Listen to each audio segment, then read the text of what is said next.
Hey, what's up you guys? It's Scott with Engineered Income, and today I want to walk you through how to take YouTube and help supercharge your small town brick and mortar traditional business. Now, most people, when they think about YouTube or maybe any other social media or any social media platform, they think about advertising. So they would think, okay, how do I take my car repair shop here in a town of 20,000 people? And should I be advertising on some of these online platforms to get more business? That's not what I'm talking about. That might be feasible. That might be a way for you to get additional business. But what I'm talking about is how do you take that car repair shop and the things that you do every day? So you get cars in, you troubleshoot those cars, you fix them, you get them out the door. That's knowledge and that is value. So how do you take this knowledge and value? How do you take what you know and really scale that across the world in most cases? And why would you do that? So YouTube is a platform that has one of the largest audiences. It's about 2 billion people in 2020, where we're at right now. So you show me another platform that has 2 billion people using it, that you can start a channel and you can start to grow. And there is ways to monetize, right? Ways to create that income. I am an example of that. So this channel of Engineered Income is not my main YouTube channel. My main YouTube channel is Everyday Home Repairs. So I do tutorials or DIY videos on simple fixes, simple repairs or improvements around the house, how to install your own kitchen sink in a laminate countertop, how to repair a hole in your shower surround, things like that, right? Simple repair jobs just to help people save time and money so they don't have to call in a handyman, call in a plumber, call in an electrician. They can do it themselves.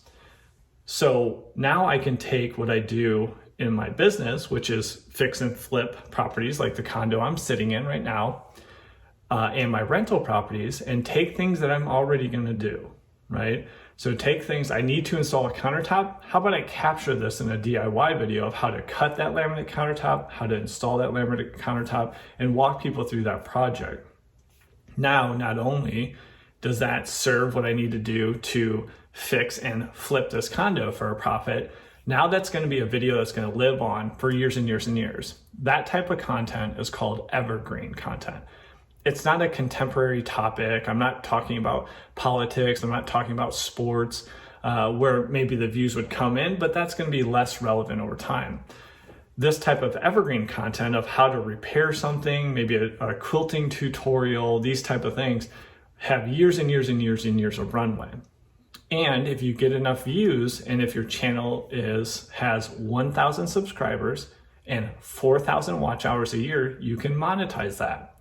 So what happens there is you can make money off the small little ads that you see probably ahead of this video, and you can make a chunk of that profit, right? So that company paid some money to get ahead of this video in advertising, and you're gonna get 60% of that. So YouTube's gonna take 40%, you're gonna get 60%. And you can grow that out. That can equal real income. That is not the only income, but that can equal real income. For my channel, and you can look at my income reports, that equals thousands and thousands of dollars per month. So just my small channel that I started on the side of a normal corporate job, so I'm working at least 40 hours a week in a corporate job, and then on the nights and weekends, I'm doing rental properties, maintaining my rental properties, growing my rental business, but also doing fix and flip and producing one video per week. That was the goal that I really set for myself about 18 months ago. So creating that, now I have over 800,000 views per month. To me, at least, that is a lot of views. And that translates into, it's gonna translate into probably $7,000 per month. So just think of that. If you have a small business, right, what would it mean to have even an extra $2,000 pretty much profit coming into your business per month? I think that would really help pay the utility bills, pay some of your payroll, and just lighten the burden, lighten the stress a little bit of trying to maintain and grow this brick and mortar small town business. This would make it so you're not gonna have to go month to month, right? Just trying to pay the bills. And then if something happens like, a world issue, let's say, where people don't go out in public now, which is kind of what's going on now, And that can really rattle the cage of your business. And it's really hard to plan for that. But now you have your offline income source, which is your business. And now you have an online income source, which would be the channel on YouTube. This is ripe for growth. So if you have any sort of knowledge, value, training, tutorials that you think you can spin off of your business, if you're already at your business and it's slow and you're just poking around on the internet, but you have value to share with the world, that is a perfect setup for creating DIY tutorials, whatever you want to call those, online. And YouTube, I would say, is one of the best platforms. If you think this is crazy, if you think it would never work, let's go through a story. So there's a company called the Missouri Star Quilting Company located in Hamilton, Missouri. Hamilton, Missouri is your classic small town USA town. Over the years, the population slowly declined, and you know those main streets, right, where they used to have businesses, maybe some restaurants, maybe some small businesses, and at one time was pretty thriving. Well, now those main streets are basically empty. That is Hamilton, Missouri. And how I know that is because I came from a town just like that. So what happened is Jenny, who was a quilter, her kids said they bought her one of these, basically abandoned buildings, so she could do quilting within that building. Just thinking that's more of a traditional quilting business, maybe sell those quilts online, right? Now the challenge with that is time in, money out. You have to keep on going, almost like flipping properties, right? It's a job, and once you stop, that revenue stops. Well, the one of the kids said, "Hey, what about tutorials?" And Jenny's like, "I don't really know what that is, but okay." So they started a YouTube channel, right? Showing people some of the different best practices and different designs and cutting patterns and fabrics of quilting. Quilting is insanely ripe for YouTube. Very visual, right? People want to see it. So what happened is not only did they grow a successful YouTube channel that's making much more revenue than what I just said. I think in 2020, I think they're up to like 2.2 million views per month. And like I said, my everyday home repair is about 800,000. So it's my guess that they're probably making $15,000, $20,000 a month just from YouTube ads. Now, they did much more. So what they did is they grew out, and I think I have some notes here. In Hamilton alone, they have 14 quilting shops. So think of all those old buildings on Main Street, right? They took over a lot of those, they built it out, and they put different parts of their quilting business in there. 3 restaurants and a hotel. So they have made this town of about 2,000 people, a little bit less actually, 1,800 people, into a quilting destination. So not only have they changed their life, building all these revenue streams, and this is not to mention that they are the world's largest supplier of pre-cut fabrics for quilting, right? So they grew an online business, an online website now, which is e-commerce, where they sell a lot of quilting supplies.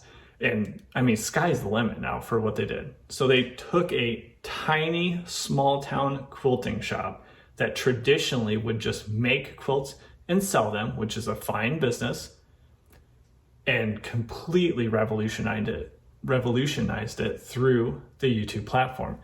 And it all starts with traffic, right? Getting out there, leading with value, sharing your knowledge, and then getting traffic back. And then once you get that traffic back, you can really do a lot of things like an online business, like maybe not quite a destination town. I mean, they really have done some special things.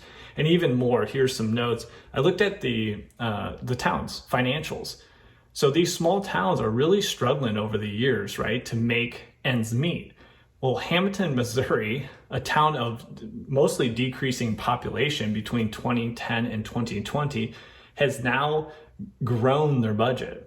Right? So they now have a surplus. You show me in this day and age how many towns in the United States have surplus of funding. So in 2016, they had $3 million overall in assets, let's just say in their bank account. And then 2017, they grew by $600,000 to $3.6 million.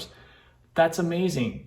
So they are now going to help improve the roads. They're going to help improve the infrastructure of the town, improve the parks, right? Because the town now has money to make those improvements. So what started with a small quilting shop is now literally having impact across that entire town and helping the town thrive. It's creating jobs, and it's just creating a better living condition with better parks and just excitement in that town. So that's kind of the extreme, right? So that would be kind of the North Star of what's possible. I don't know if I'd start off right away with that goal, but what I would start off right away with is just creating content. Don't get fancy. Don't go out and buy the latest camera. Don't go out and buy a bunch of supplies, and then, I'm going to make this thing huge. Prove to yourself and prove to others that you can be consistent and create these videos that have value. So I always recommend 10 videos. That's your first goal, is to create 10 videos. Don't overthink it. Don't second guess yourself. Often you're going to be your biggest critic. Just create those 10 videos. Now, after 10 videos, step back, go into your YouTube studio, look at your analytics. You can start to understand your demographic, what age ranges are looking at your videos, male, female, what's the distribution, where are these people from, and then what videos had the most views and how are they increasing over time. It will start very, very slow. Even with 10 videos, at the end of the 10 videos, if you still only have 50 or 100 subscribers and maybe 10, 20, 100 views per day, completely feasible. YouTube is a long-term game, but you guys should know that. If you have a small town business, right, you have to put in the work to grow something. So YouTube is a multi-year game, and you need to put that consistent effort in. But I think it dovetails together, it fits together with a brick and mortar business very, very well. So you're going to be at your business anyways. Maybe there's some slow time. How do you leverage your time and scale? So now, instead of having a conversation with one customer, right, and educating them on your knowledge and your expertise, you are now packaging that up, that same conversation, that same knowledge, and you're literally spreading that to the world. So that's when you need to get the momentum and get the visibility on YouTube, and it can really, really grow, probably much more than you envision. So that's it. That's how you actually use YouTube to grow a traditional brick and mortar small town business. And it can tangibly change your business, tangibly change the stress that you have every month of securing that job for your employees, right? And paying those bills. It can make a huge, huge difference. It is completely changing the way that I'm going to handle my real estate fix and flip business and rental business. Completely change it, right? I'm going to be creating content, and that arguably is going to be more important than my traditional real estate business, just because of the potential. And because they go so well together, now I have offline income sources and online income sources, and the online income sources have many more streams that you can build out, but it all starts with getting views and getting traffic. So best of luck. Let me know what questions you guys have. I'll keep creating videos going over some of the different software and different the few supplies that you need, the cameras, the lighting that you need to get going, the microphones. But again, you most likely have a phone that has a good camera on it, and that's all you need. Try to get some reasonable lighting and make sure your audio is good, and crank out those first 10 videos. So let me know what questions you guys have. I'm always happy to help, and I just think this is a monster opportunity for those small town business owners, and it can tangibly change your life. And as we talked about with the Missouri Star Quilting Company, it can literally change your entire town's life. So best of luck. Let me know if you guys have any questions, and we'll catch you on the next video. Take care.